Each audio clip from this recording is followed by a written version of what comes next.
Hello दोस्तों, कैसे हैं आप लोग। तो सीडीपी की क्लास को कंटिन्यू करते हुए और आपको क्लासेस कैसी लग रही हैं कमेंट सेक्शन में ज़रूर बताएं। और पीडीएफ को प्राप्त करने के लिए आप हमारा टेलीग्राम चैनल भी ज्वाइन कर सकते हैं, जिसका लिंक मैंने डिस्क्रिप्शन में दे दिया है। तो क्वेश्चन कहता है कि जेंडर, ठीक है। तो जेंडर आगे उन्होंने बोल दिया कि क्वेश्चन मार्क क्या है, ठीक है। कह रहा है एक आर्थिक अवधारणा है, एक मनोवैज्ञानिक सत्ता है, एक जैविक निर्धारक है या एक सामाजिक संरचना है, ठीक है। तो जेंडर क्या है? जेंडर एक सामाजिक संरचना है, ठीक है। जेंडर को कौन प्रतिपादित करता है? समाज करता है। कैसे कहता है? समाज कहता है कि लड़कियां बाहर नहीं जा सकती, लड़के बाहर काम पे करेंगे, लड़कियां अंदर घर पे खाना बनाएंगी, लड़के बाहर का काम करेंगे, लड़कियां मैथ नहीं ले सकती हैं, साइंस नहीं ले सकती हैं, लड़का लेंगे। तो ये सब कौन डिसाइड करता है? समाज डिसाइड करता है। इसलिए जेंडर क्या है? एक सामाजिक संरचना है, ठीक है। आगे बढ़ते हैं क्वेश्चन नंबर 2 की ओर। और क्वेश्चन नंबर हमारा 2 कहता है कि निम्नलिखित में से कौन सा विकास के व्यापक आयामों की सही पहचान करता है? कह रहा है कि सामाजिक, शारीरिक, व्यक्तित्व, स्वयं, शारीरिक, संज्ञानात्मक, सामाजिक और संवेगात्मक, बौद्धिक, आध्यात्मिक एवं स्वयं, शारीरिक, व्यक्तित्व, आध्यात्मिक या संवेगात्मक। देखो, जिस जिस ऑप्शन में आध्यात्मिक है वो तो विकास से होगा नहीं, है ना। तो आध्यात्मिक वाला आप काट दीजिए। अब बचे आपके पास ये वाला ऑप्शन और ये वाला ऑप्शन, सामाजिक, शारीरिक, व्यक्तित्व, स्वयं, और इसमें है शारीरिक, संज्ञानात्मक, सामाजिक और संवेगात्मक। तो इससे बेहतर ऑप्शन हमारा क्या है? देखने में लग रहा है कि हमारा बी वाला ऑप्शन क्या है, बेहतर है पहले वाले से, ठीक है। यानी कि ऑप्शन नंबर 2 हो जाएगा, शारीरिक, संज्ञानात्मक, सामाजिक और संवेगात्मक, ठीक है। आगे बढ़ते हैं क्वेश्चन नंबर 3 की ओर, जो कि बुद्धि से रिलेटेड है। और एक क्वेश्चन बुद्धि से भी ज़रूर आएगा, प्रगतिशील शिक्षा से भी आएगा, जेंडर वाइज से आएगा। तो पूरा पेपर आपका आउट है इस तरीके से, ठीक है। कहता है कि बुद्धि के बारे में निम्नलिखित कथनों में से कौन सा कथन सही है? कह रहा है बुद्धि बहुआयामी है, जिसमें बुद्धि परीक्षणों के द्वारा पूर्ण रूप से परिमेय न की जाने वाली कई योग्यताएं शामिल हैं। बुद्धि अभिसारी रूप से सोचने की योग्यता है। बुद्धि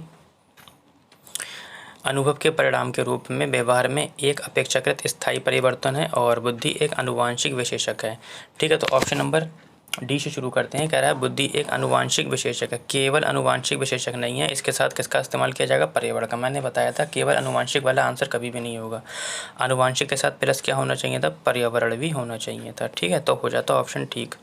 कह रहा है कि बुद्धि अनुभव के परिणाम के रूप में व्यवहार में एक स्थायी नहीं है, बुद्धि बदलती रहती है, मतलब कमबड़ होती रहती है। ऐसा नहीं है कि स्थायी हो गई, अगर कम हो गई तो कभी बढ़ नहीं सकती, ऐसा नहीं है, ठीक है। आप अगर मेहनत करेंगे तो आप आगे बढ़ भी सकते हैं, ये भी गलत हो जाएगा। बुद्धि अभिसारी रूप से सोचने की योग्यता, बुद्धि अभिसारी नहीं अपसारी सोच है, ठीक है, अपसारी। ये भी ऑप्शन इसलिए गलत हो गया। तो बुद्धि क्या होती है? बुद्धि जो होती है आपकी बहुआयामी होती है, जिसमें बुद्धि परीक्षणों के द्वारा पूर्ण रूप से परिमेय न की जाने वाली कई योग्यताएं क्या होती हैं? शामिल होती हैं, यानी कि ऑप्शन नंबर 1 हो जाएगा। आगे बढ़ते हैं क्वेश्चन नंबर 4 की ओर। और कई बार ये क्वेश्चन मैं ले चुका हूँ, क्योंकि हर बार ये पूछा जा रहा है, ठीक है। ये सारे प्रीवियस ईयर के क्वेश्चन हैं। देखो, कहता है कि निम्नलिखित में से कौन सा प्राथमिक सामाजिकरण का माध्यम है? कह रहा है कि मीडिया है, परिवार है, सरकार है या विद्यालय है। देखो, प्रथम सामाजिकरण की प्रथम अवस्था पूछ रहा है। प्रथम तो मैंने बताया था कि क्या हो जाएगा, सामाजिकरण की प्रथम एजेंसी परिवार हो जाएगी, और परिवार के साथ जो भी कुछ जुड़ा होगा वो प्रथम में ही आएगा। और द्वितीय एजेंसी कौन सी हो जाएगी आपकी? द्वितीय हो जाएगी आपका विद्यालय, प्लस इसके साथ जो भी जुड़ा होगा वो द्वितीय में अंदर ही आएगा, ठीक है। फिलहाल हमारा ऑप्शन क्या हो जाएगा? 2 हो जाएगा, परिवार, ठीक है। आगे बढ़ते हैं क्वेश्चन नंबर 5 की ओर। जीन पियाजे से संबंधित क्वेश्चन जो कि आपको देखने को मिलेगा।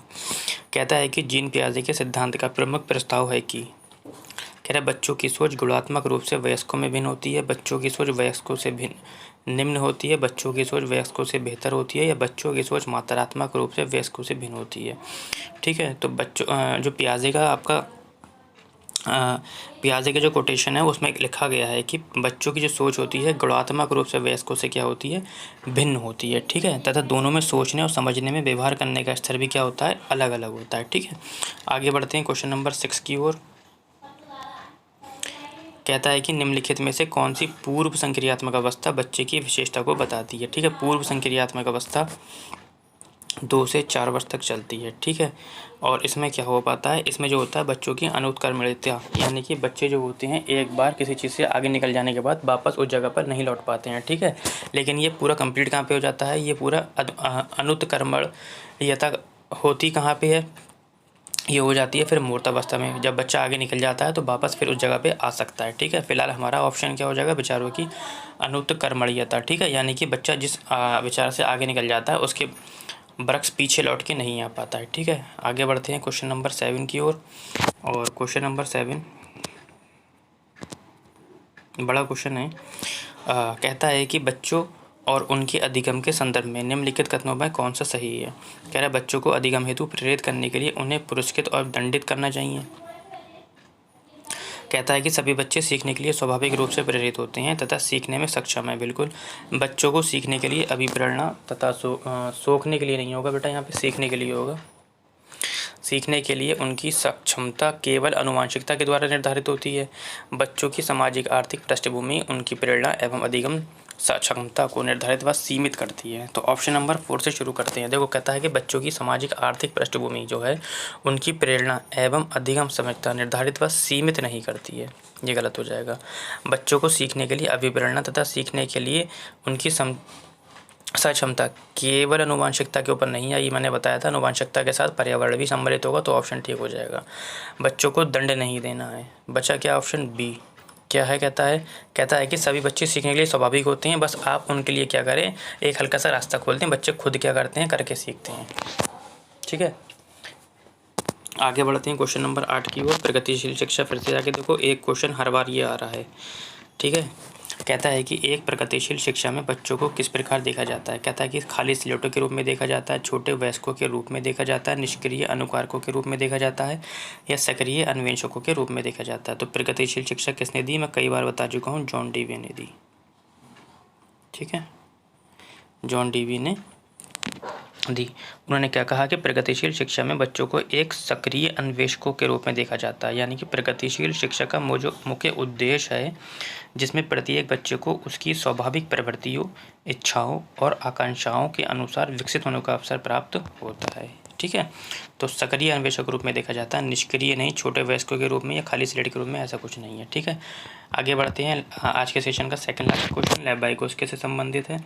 और लेव-वाइगोत्स्की के अनुसार अधिगम क्या है। कह रहे एक अनुबंधित गतिविधि है, एक सामाजिक गतिविधि है, एक निष्क्रिय गतिविधि है, या एक व्यक्तिगत गतिविधि है। ठीक है, तो लेव-वाइगोत्स्की के इन्होंने 2 चीज़ें दी थी, एक ZPD दिया था,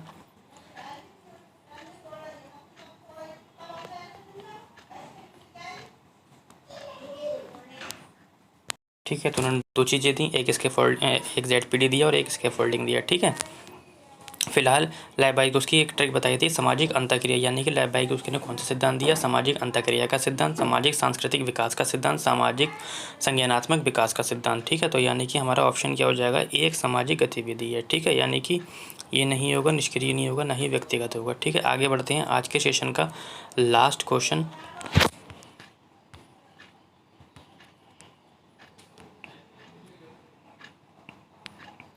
और आज के सेशन का लास्ट क्वेश्चन हमारा कहता है कि जीन पियाजे के अनुसार बच्चे को पुरस्कार एवं दंड के सिद्धांतों का प्रयोग करते हुए विशिष्ट तरीके से व्यवहार करना व सीखना सिखाया जाता है।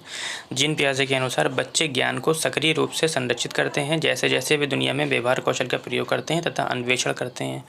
बच्चे प्रेक्षणात्मक अधिगम की प्रक्रिया का अनुसरण करते हुए दूसरा अवलोकन करके सीखते हैं और को उद्दीपन अनुक्रिया संबंधों के सावधानीपूर्ण नियंत्रण के द्वारा एक विशेष तरीके से व्यवहार करने के लिए अनुबंधित किया जा सकता है। ठीक है, तो जीन पियाजे के अनुसार हमें बताना, जीन पियाजे ने कितनी अवस्थाएं दी हैं, 4 अवस्थाएं दी हैं। ठीक है, कौन कौन सी अवस्था है, संवेदी पेशी अवस्था 0 से 2 वर्ष तक चलती है, मूर्त पूर्व संक्रियात्मक अवस्था 2 से 7 चलती है, मूर्त संक्रियात्मक अवस्था 7 से 11, अमूर्त संक्रियात्मक अवस्था 11 से 15 या 16 वर्ष तक चलती है। ठीक है, इन्होंने क्या कहा कि ज्ञान जो है, ज्ञान को सक्रिय रूप से संरचित करते हैं जैसे जैसे वे दुनिया में व्यवहार कौशल का प्रयोग करते हैं तथा अन्वेषण करते हैं।